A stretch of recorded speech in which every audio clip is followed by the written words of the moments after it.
বঙ্গ বিজেপির সাংগঠনিক দায়িত্ব পেতে দিতে হবে এন্ট্রান্স পরীক্ষা। হ্যাঁ, ঠিকই শুনেছেন, দিতে হবে পরীক্ষা।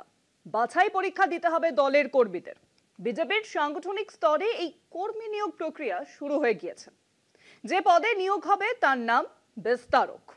2021 সালের পর আগামী বছরের বিধানসভা ভোটের কথা মাথায় রেখেই জেলা স্তরে বিস্তারক নিয়োগ করতে চলেছে বিজেপি। তবে এইবারেই দায়িত্ব পেতে রীতিমতো লিখিত পরীক্ষা দিতে হবে প্রার্থীদের।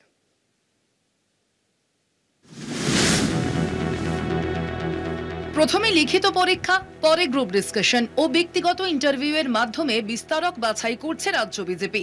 জেলা ভিত্তিক একাধিক বিস্তারক নিয়োগ করা হবে, যাদের কাজ এলাকায় ঘুরে ঘুরে সংগঠন বিস্তার ও সমন্বয়ের কাজ দেখভাল করা। এর আগে 2021 সালে বিধানসভা ভোটের আগেও দলের কেন্দ্রীয় নেতৃত্বের নির্দেশে এলাকা ভিত্তিক বিস্তারক নিয়োগ করেছিল রাজ্য বিজেপি, কিন্তু সেক্ষেত্রে প্রার্থীদের আবেদন যাচাই করে সাক্ষাৎকারের নিরিখে নিয়োগ করা হতো। এবার সরকারি নিয়োগ পদ্ধতির ঢঙে আবেদন বাছাই করে লিখিত পরীক্ষায় ডাকা হচ্ছে প্রার্থীদের। সেই পরীক্ষায় পাশ করতে হবে, তবেই গ্রুপ ডিসকাশনে বসা যাবে। তারপর নিয়োগ চূড়ান্ত হবে ব্যক্তিগত ইন্টারভিউ মারফত।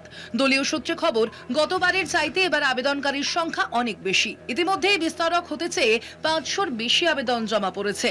আগে থেকেই কিছু বিস্তারক কাজে যুক্ত রয়েছেন।